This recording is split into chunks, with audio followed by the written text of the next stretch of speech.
Behind the carefully constructed Hollywood facade, we present to you 12 brilliant performers whose extraordinary talents couldn't save them from the demons that Hollywood helped create.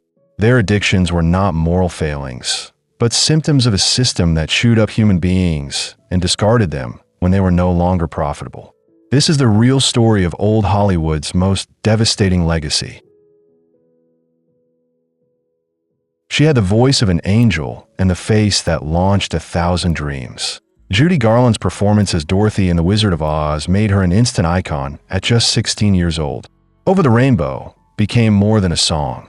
It became the anthem of hope for an entire generation.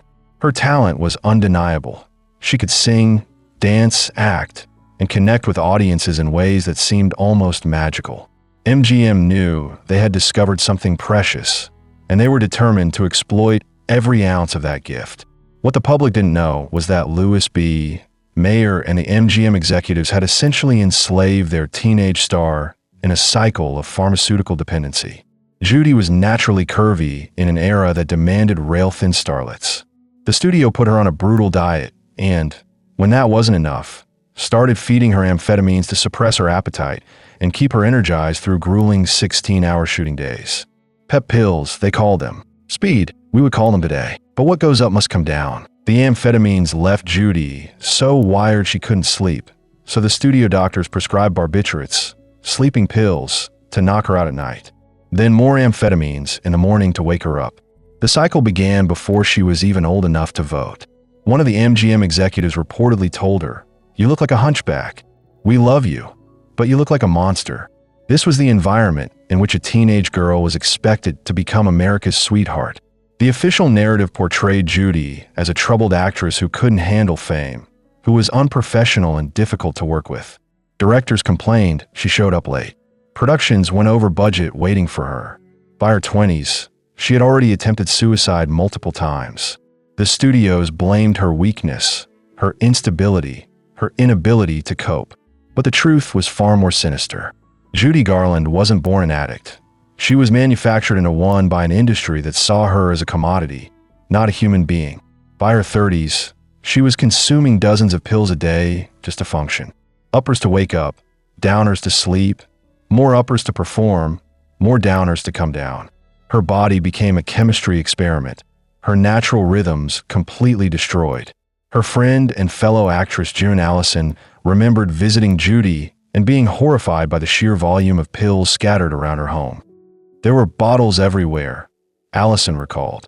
I don't know how she kept track of what she was taking. Judy herself was painfully aware of her addiction. She once said, "I was born at the age of 12 on a Metro-Goldwyn lot." The pharmaceutical dependency destroyed her health, her marriages, and eventually her career. She became uninsurable. Studios wouldn't hire her because they couldn't trust she'd show up or complete a film. The very industry that had created her addiction now discarded her because of it. She was forced to play smaller venues, to do concert tours just to pay her mounting debts and support her children. Her performances during this period were heartbreaking. Sometimes she was transcendent, channeling all her pain into performances of devastating emotional power.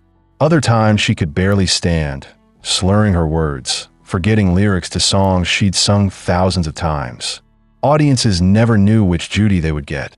In her final years, Judy was essentially homeless, staying with friends, unable to afford her own place. Her fifth marriage was falling apart.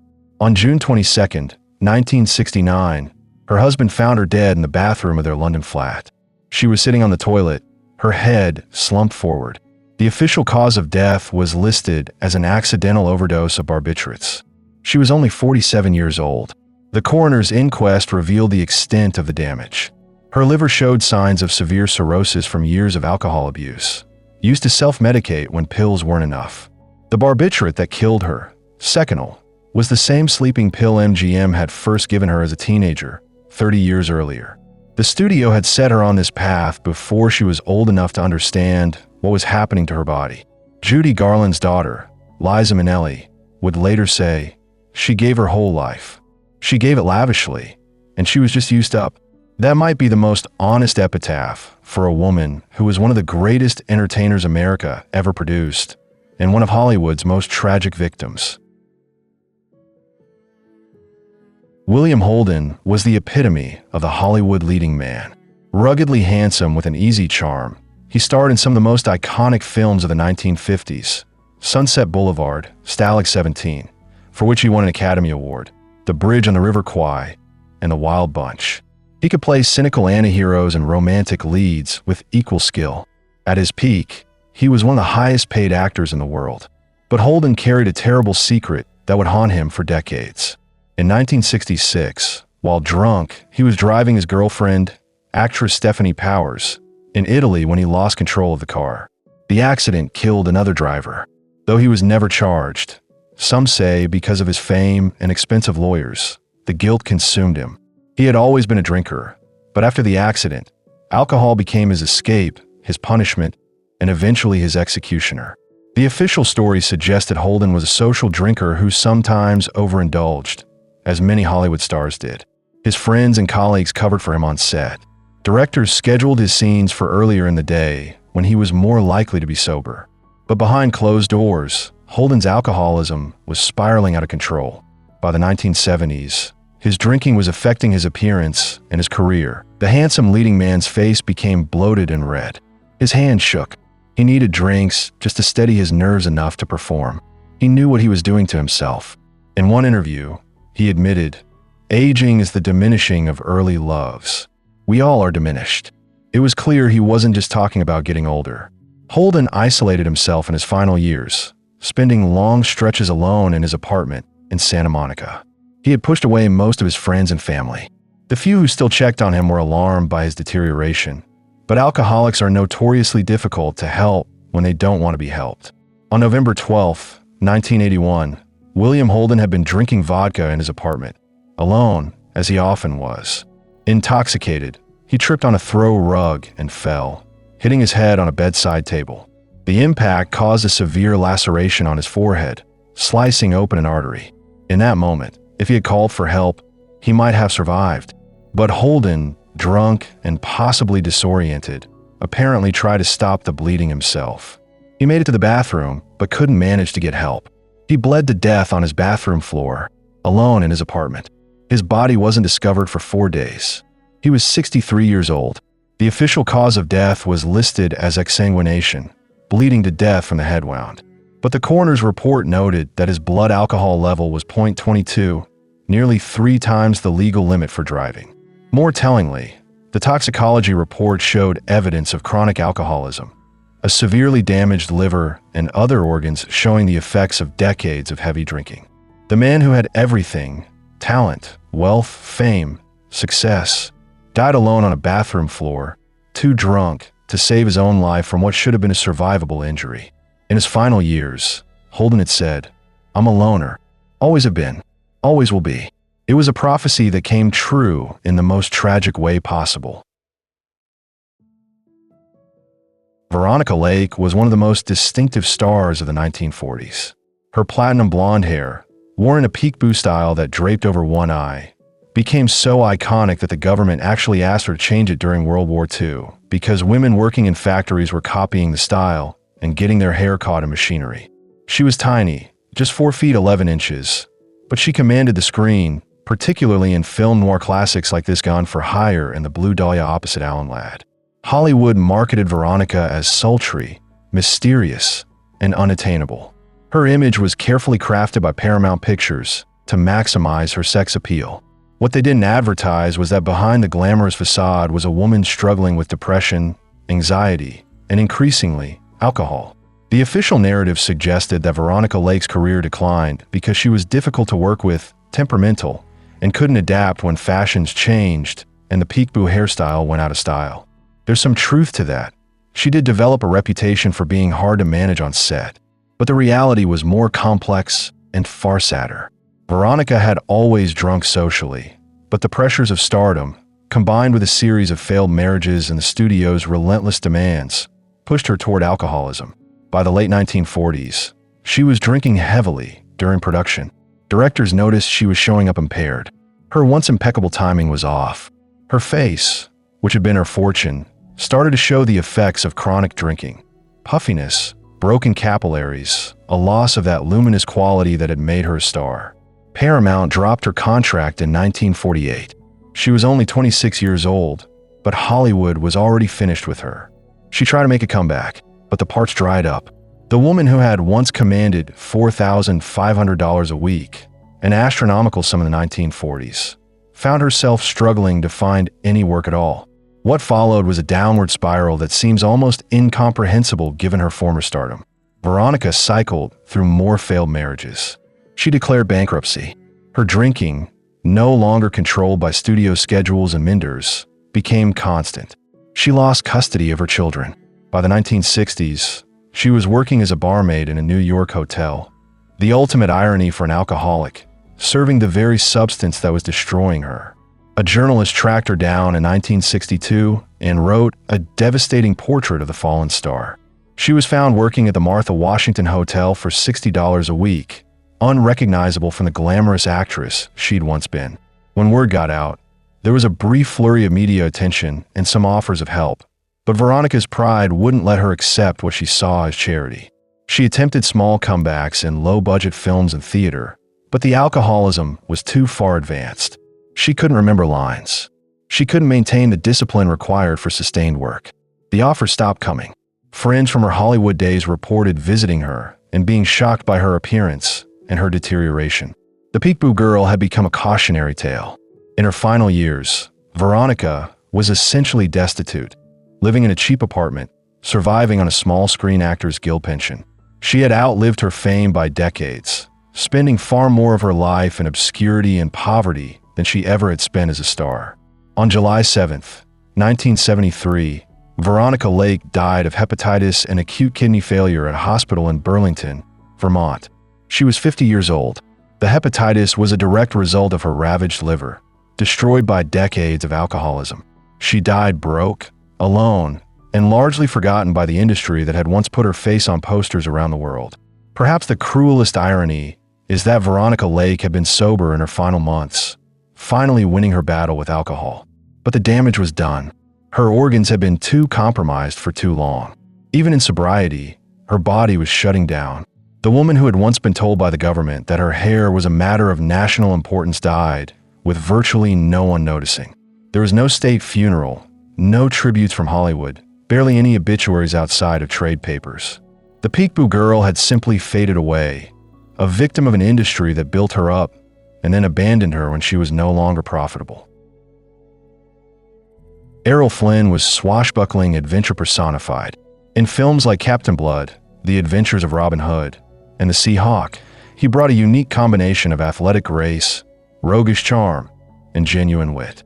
He was one of the biggest stars of the 1930s and 1940s, and women around the world swooned over his dashing good looks and devil-may-care persona. But Errol Flynn lived his off-screen life with the same reckless abandon as his on-screen characters, and that approach would prove fatal.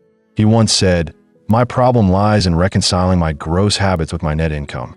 It was a joke, but it revealed a deeper truth. Flynn was always chasing the next thrill, the next drink, the next high, with no thought for the consequences. Flynn's drinking was legendary in Hollywood. He could put away astonishing quantities of alcohol and still perform his own stunts. The studio publicity department actually played up his hard-partying image. It fit perfectly with his swashbuckler persona. What they didn't publicize was his increasing dependence on morphine and other opiates, originally prescribed for chronic back pain from his stunt work, but quickly becoming an addiction. By the 1940s, Flynn was using a dangerous combination of alcohol, morphine, and cocaine. His drug use was an open secret in Hollywood, but studios and journalists maintained a code of silence.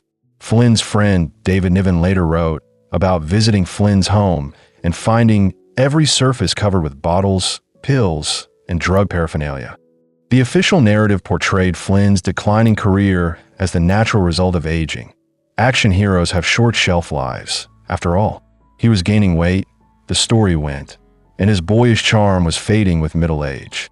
Studios suggested he simply wasn't the same draw he'd once been. The truth was that substance abuse was destroying him from the inside out. By his 40s, Flynn looked 20 years older than his actual age. His once athletic body had become bloated. His face was puffy and lined. The twinkle in his eye had been replaced by a glassy stare.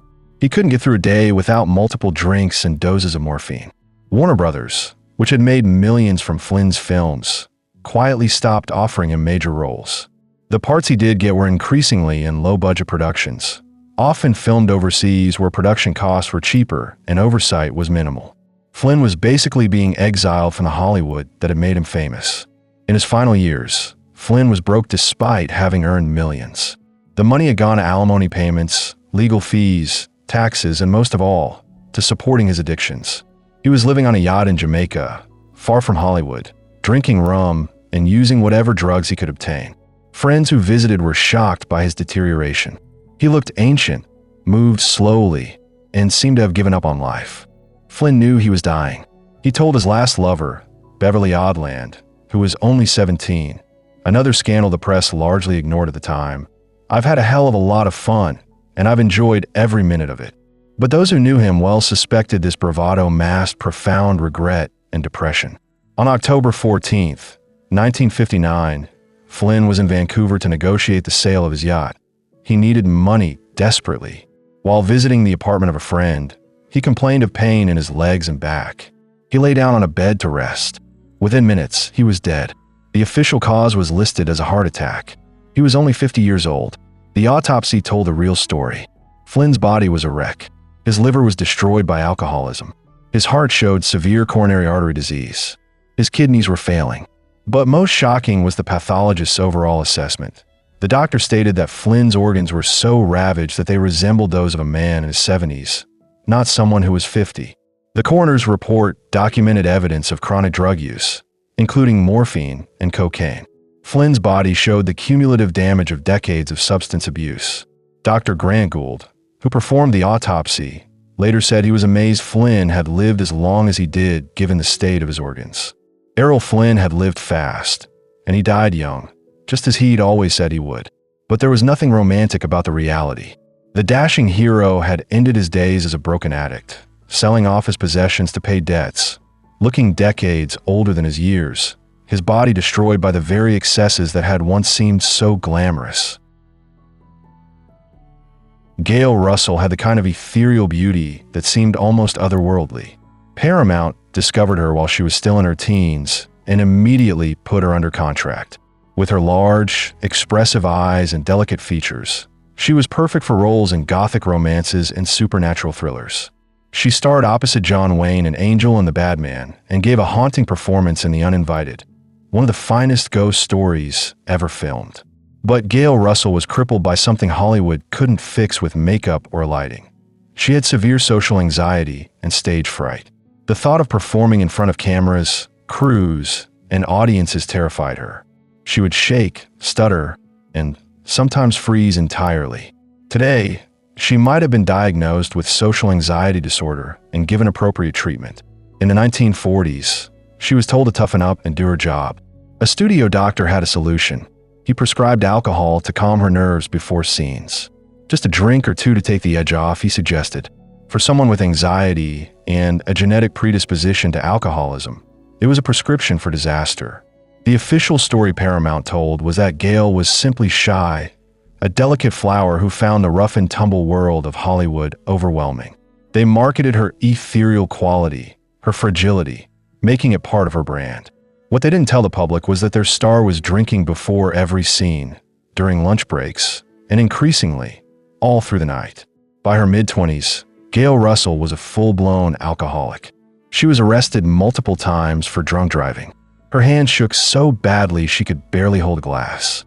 Her career, which had shown such promise, was effectively over by the time she was 30. Paramount dropped her contract. Other studios wouldn't touch her.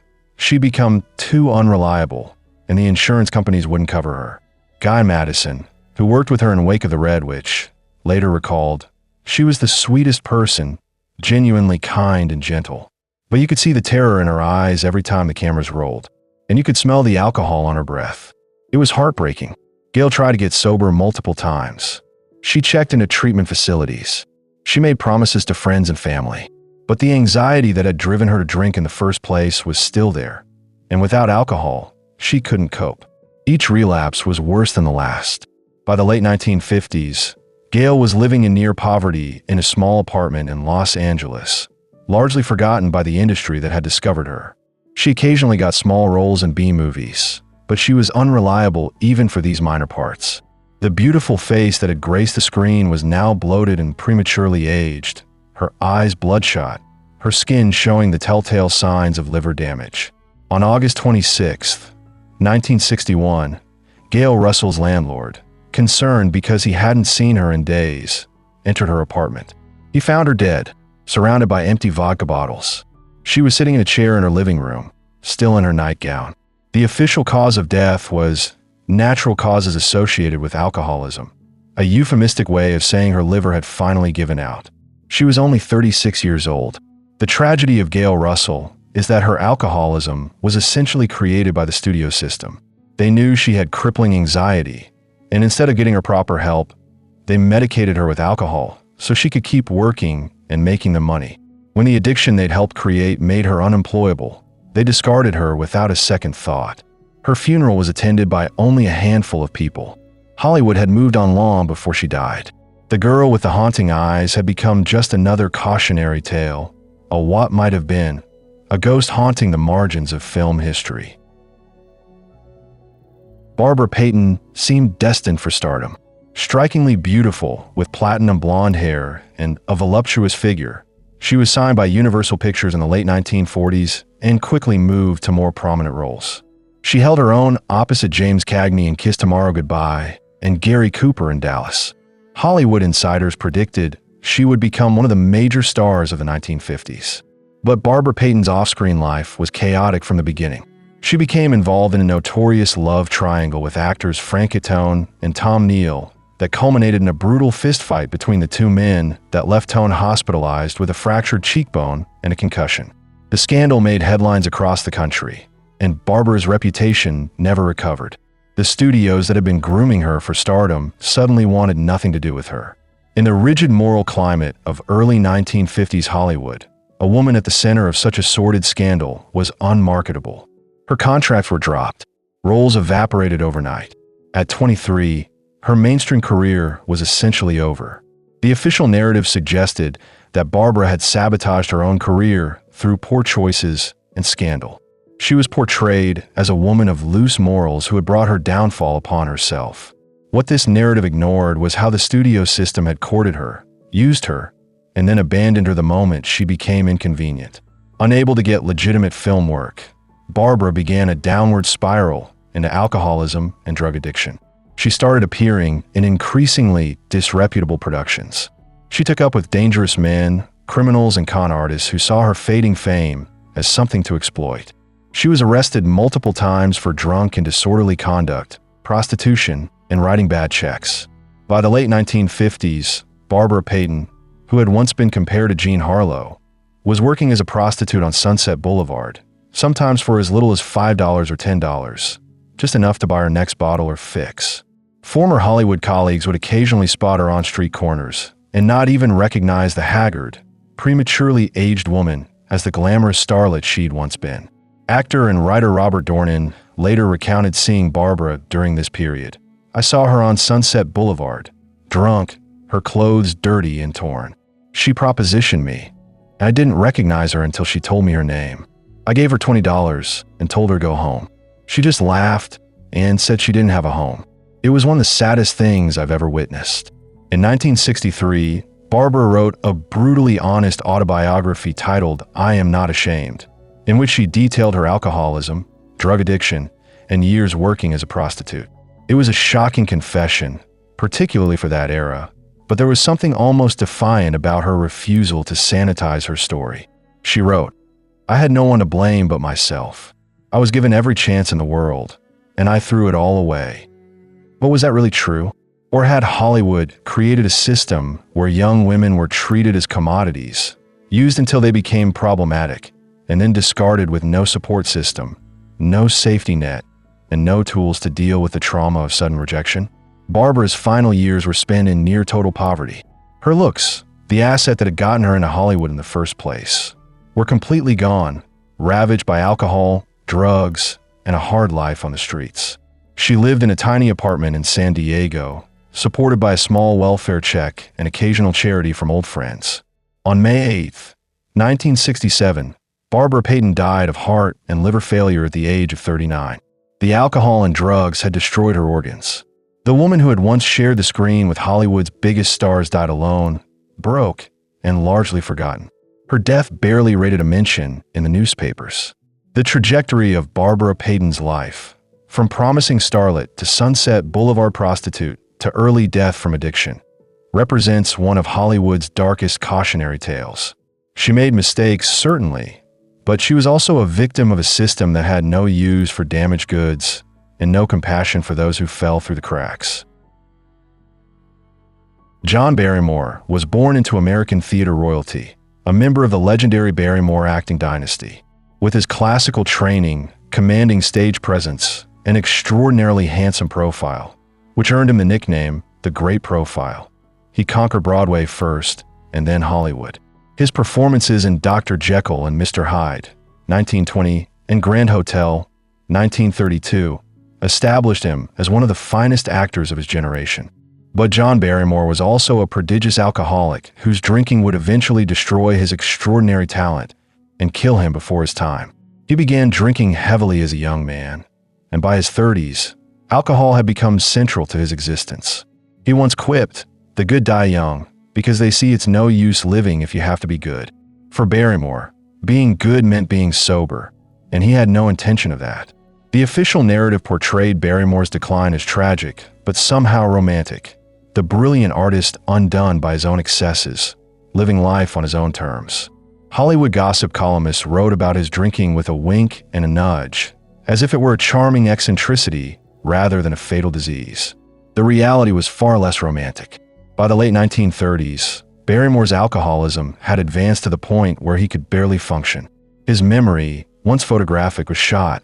He couldn't remember lines, even for brief scenes. During the filming of Midnight, 1939, director Mitchell Layson had to feed Barrymore his dialogue through a hidden earpiece because he couldn't retain the word from one take to the next. Directors developed elaborate workarounds to compensate for Barrymore's condition. They filmed his scenes in tiny fragments, sometimes just a line or two at a time. They used cue cards placed around the set. They scheduled his shoots for early morning before he'd had too much to drink. But as his alcoholism progressed, even these accommodations weren't enough. W.C. Fields, himself a legendary drinker, worked with Barrymore on several films and was shocked by his colleagues' deterioration. Fields later said, "Jack Barrymore could drink more than any man I ever knew, and I've known some champion drinkers. But what it did to him, it was like watching a magnificent building collapse brick by brick." By 1940, Barrymore was essentially unemployable in major productions. He was reduced to self-parody, playing drunken has-beens in B-movies, the roles too close to his real life for comfort. In The Great Profile, 1940, he literally played a washed-up actor trying to make a comeback, art imitating life in the cruelest possible way. Barrymore's physical deterioration was shocking to those who had known him in his prime. The Great Profile was now bloated, his once handsome features distorted by years of heavy drinking. His hands shook constantly. His liver was failing. He suffered from severe cirrhosis and gastritis. He was frequently hospitalized, but would check himself out to go drink. On May 19, 1942, Barrymore collapsed while rehearsing a radio show with his friend Lionel Barrymore, his brother. He was rushed to the hospital, but there was nothing doctors could do. His organs were shutting down. He lapsed into a coma and died on May 29, 1942, at the age of 60. The official cause of death was listed as cirrhosis of the liver and kidney failure, complicated by pneumonia. But everyone who knew him understood the real cause. John Barrymore had drunk himself to death.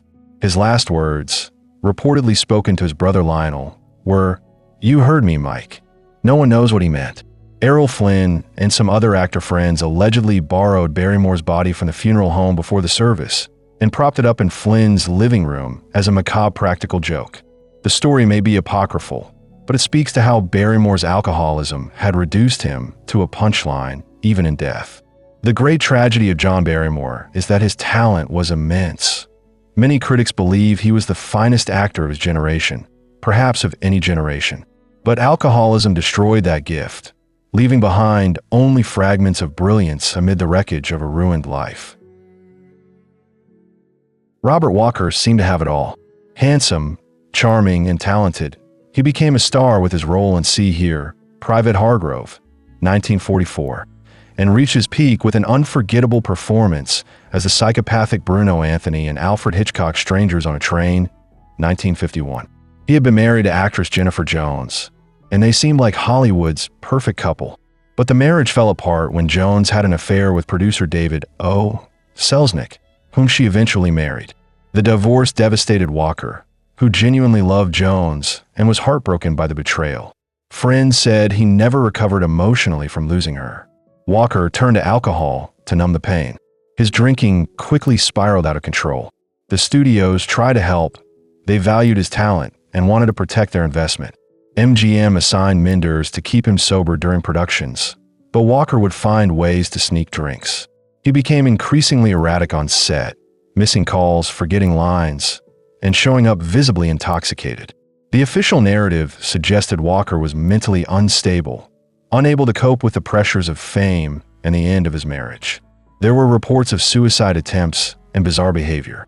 The studio publicity machine worked overtime to control the narrative, attributing his problems to nervous exhaustion and overwork. But the real issue was alcoholism, pure and simple. Walker was self-medicating his depression and heartbreak with massive quantities of liquor. He became dependent on sedatives as well, prescribed by doctors to help him sleep and calm his nerves. The combination of alcohol and pills was a dangerous one. By 1951, despite the success of Strangers on a Train, Walker was in bad shape. He had been hospitalized multiple times for alcoholism and was in and out of psychiatric facilities. Studios were hesitant to hire him, unsure if he could complete a production. He was only in his early 30s, but looked much older, his boyish good looks eroded by drink and drugs. On August 28, 1951, Walker's doctor was called to his home because the actor was having some kind of emotional crisis. The doctor administered a sedative, sodium amytal, to calm him down. What the doctor apparently didn't know, or didn't adequately account for, was how much alcohol Walker had already consumed that day. The combination of alcohol and the powerful sedative was lethal. Walker stopped breathing. By the time medical help arrived, it was too late. He was pronounced dead at age 32. The official cause of death was listed as an adverse reaction to medication, which was technically true but glossed over the alcoholism that had set the stage for the tragedy. Robert Walker's death shocked Hollywood. He was so young, and despite his problems, many believed he could have turned things around. But alcoholism had gotten its hooks in him too deeply. The disease, combined with heartbreak and depression, had killed him before he'd even reached middle age. His former wife, Jennifer Jones, was reportedly devastated by his death, though she had been the catalyst for his downward spiral. Walker's two sons with Jones would later struggle with their own addiction issues, suggesting a tragic legacy passed down through generations.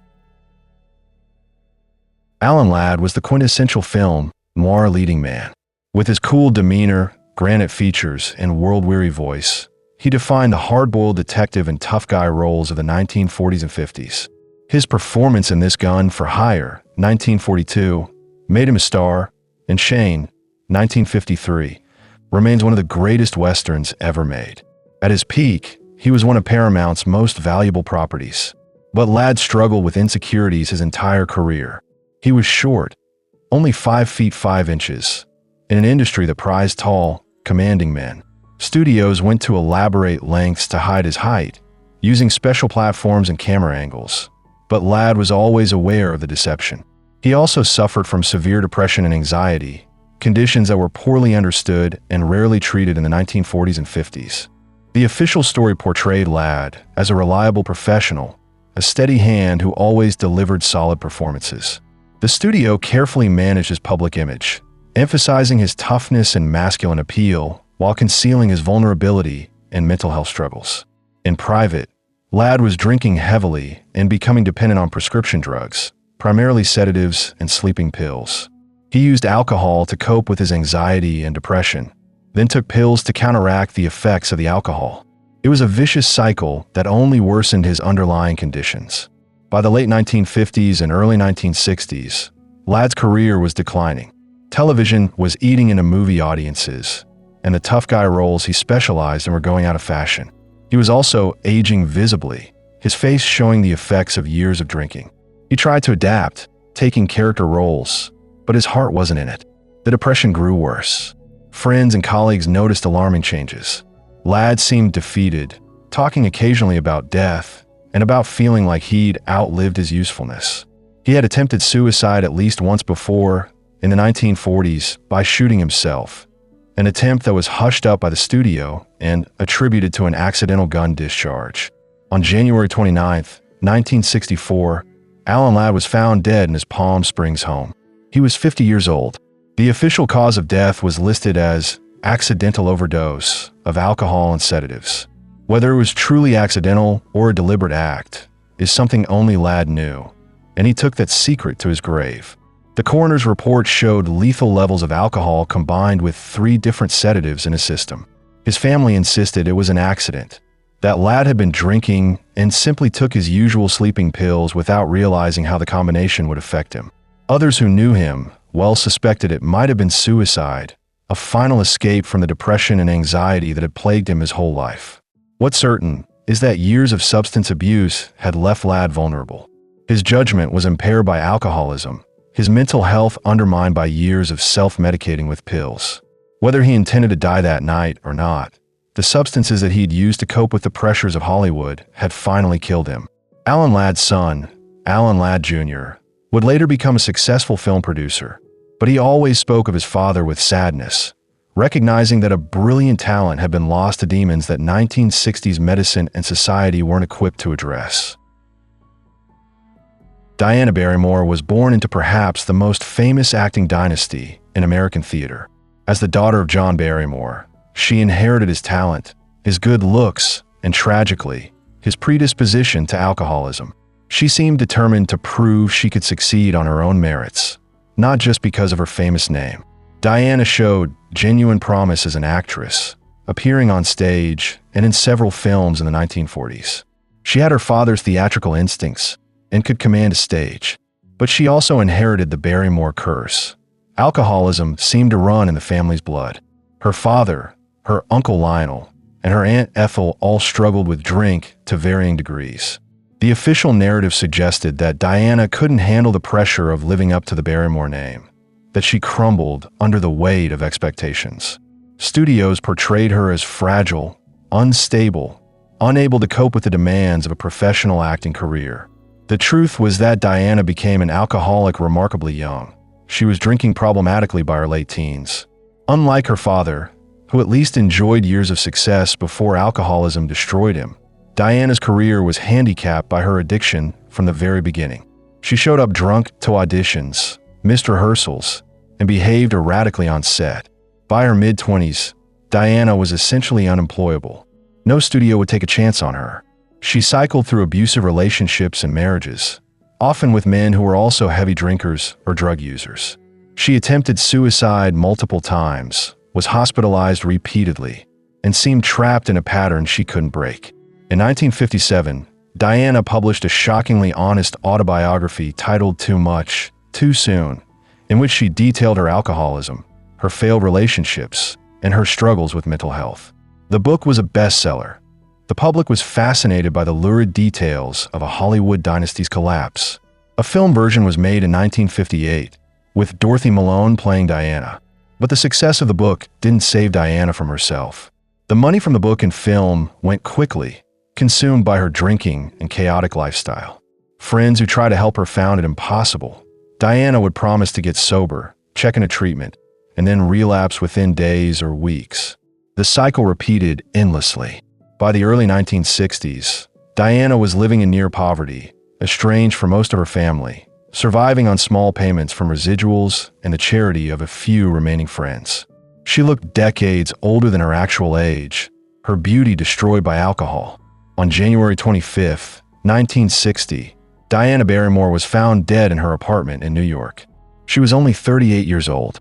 The official cause of death was listed as an overdose of alcohol and sleeping pills. As with many such deaths, it was ruled accidental, though some suspected suicide. The tragedy of Diana Barrymore is that she never really had a chance. Born into a family where alcoholism was normalized, expected almost, she inherited both the talent and the curse. She spent her entire adult life fighting a disease that ultimately killed her before she was even 40, just as it had killed her father before her. Her death barely registered in Hollywood. She'd been out of the spotlight for years, and the industry had moved on. The last of the Barrymore acting dynasty died alone, broke, and forgotten, another casualty of the disease that had haunted her family for generations. Richard Burton possessed one of the greatest voices in theatrical history and the kind of raw talent that drew comparisons to Laurence Olivier. The Welsh-born actor conquered the stage, then Hollywood, earning 7 Academy Award nominations over his career. Films like Who's Afraid of Virginia Woolf, Beckett, and The Spy Who Came In From the Cold showcased his extraordinary range and intensity. Burton's romance with Elizabeth Taylor was one of the most famous relationships in Hollywood history. Their passionate, tumultuous marriage twice, they married, divorced, remarried, and divorced again, captivated the public. But both Burton and Taylor were heavy drinkers, and together, they enabled each other's worst habits. The official narrative portrayed Burton as a hard-drinking Welshman who enjoyed the good life, wine, women, and song. His drinking was seen as part of his larger-than-life persona, romantic even. Journalists wrote admiringly about his capacity for alcohol, as if it were a mark of his masculinity and authenticity. But Burton's alcoholism was destroying him. By the 1970s, he was drinking multiple bottles of vodka a day. His legendary voice became raspy and rough. His famously handsome face became bloated and red. His hands shook so badly, he sometimes couldn't hold a glass without spilling. On film sets, directors scheduled his scenes for early morning, before he'd had too much to drink. Burton was painfully aware of what he was doing to himself. He once said, "I have, from time to time, given up drink and women and song, but never all three at once. One must have some pleasures in life." But there was a sadness beneath the wit. He knew the drinking was destroying his talent, his health, and his relationships. His diaries, published after his death, revealed a man in torment.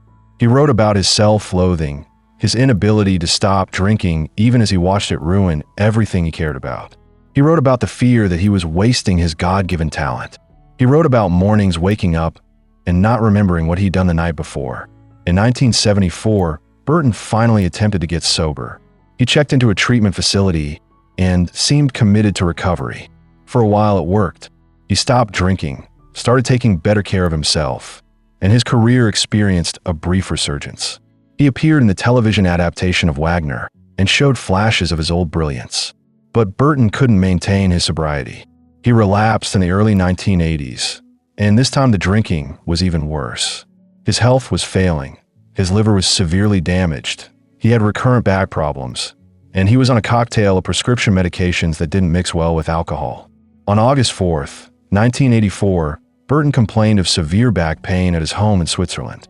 He took some pain medication and went to lie down. His wife, Sally Burton, his fourth wife, found him dead in bed the next morning. He was 58 years old. The official cause of death was cerebral hemorrhage, a brain bleed. But the coroner's report told a fuller story. Burton's liver showed severe cirrhosis. His brain showed damage consistent with chronic alcoholism. The cerebral hemorrhage that killed him was almost certainly a consequence of decades of heavy drinking and the damage it had done to his cardiovascular system. Richard Burton had been one of the greatest actors of his generation, a talent that should have left behind a much larger body of work. Instead, he spent huge portions of his career either drunk or recovering from being drunk, wasting his gift on mediocre films that didn't deserve him. His friend John Gielgud summed it up. Richard had the talent to be the greatest actor of his age, but he drank it away. Montgomery Clift was one of the most talented and beautiful actors Hollywood ever produced. His performances in Red River, A Place in the Sun, From Here to Eternity, and Judgment at Nuremberg showcased an emotional depth and vulnerability that was revolutionary for male actors in the 1950s. He was a method actor before the term became fashionable, bringing an intense psychological realism to every role. But Monty, as friends called him, was fighting battles on multiple fronts. He was gay in an era when homosexuality could destroy a career and was even criminalized. He struggled with depression and self-loathing, partly because of the need to hide his true self. And he developed dependencies on alcohol and prescription drugs that would ultimately kill him. The official narrative, carefully managed by the studio system, portrayed Clift as a brilliant but troubled artist, temperamental and difficult. When his behavior became too erratic to ignore, publicists attributed it to artistic sensitivity and the pressures of fame. The turning point in Clift's life came on May 12, 1956. He was leaving a dinner party at Elizabeth Taylor's house when he crashed his car into a telephone pole.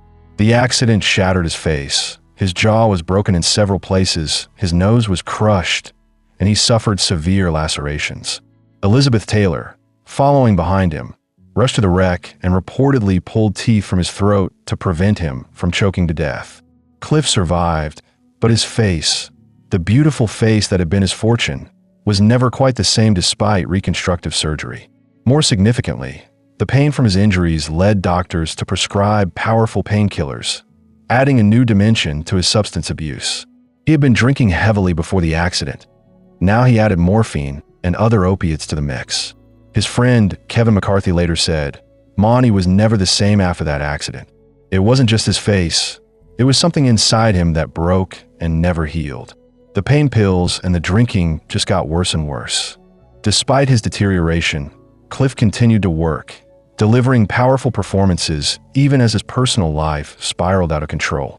His performance in Judgment at Nuremberg, 1961, for which he received an Oscar nomination, was filmed when he was already severely addicted. Director Stanley Kramer had to work around Clift's limitations, but the raw vulnerability Clift brought to the role was heartbreaking. By the mid-1960s, Clift was barely functional. He was consuming enormous quantities of alcohol along with prescription drugs, painkillers, tranquilizers, sleeping pills. Friends who visited him were shocked by his appearance. The once beautiful actor looked haggard and decades older than his actual age. He had trouble remembering lines. He seemed disconnected from reality much of the time. Elizabeth Taylor, who loved him deeply, though not romantically, tried desperately to help him. She paid for treatment, staged interventions, pleaded with him to stop killing himself. But Clift was too far gone.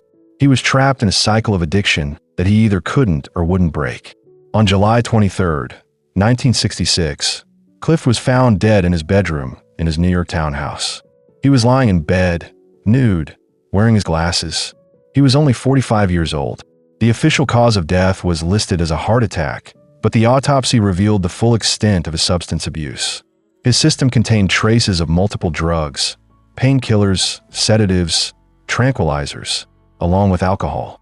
His heart, weakened by years of abuse, had simply given out. The tragedy of Montgomery Clift is that he was destroyed by the very system that made him a star.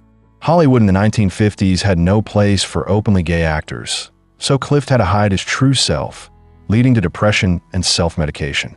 When he was injured, doctors prescribed addictive painkillers without adequate monitoring. And when his addictions made him difficult to work with, the industry simply moved on to the next handsome face. Friends who cleaned out his apartment after his death found it littered with pill bottles, hundreds of them, some empty, some still full. It was a pharmaceutical graveyard, a testament to a man who had been trying to numb his pain, both physical and emotional, and who ultimately overdid it. Montgomery Clift should have been one of the all-time greats, with a career spanning decades. Instead, addiction cut that career short, leaving us with only tantalizing glimpses of what he might have achieved if he'd gotten the help he needed instead of the pills and the permissive attitude toward drinking that destroyed him. Today, we understand addiction as a disease, not a moral failing. We have treatment options that didn't exist in the golden age of Hollywood. We've made progress in reducing the stigma, though we still have a long way to go. Their legacies live on in the films they made, the performances they gave, the moments of transcendent artistry they created despite their struggles. But we should remember them not just for their art, but for the price they paid to create it. Their stories are cautionary tales about the cost of fame, the dangers of addiction, and the failure of an industry to protect the people who made it rich.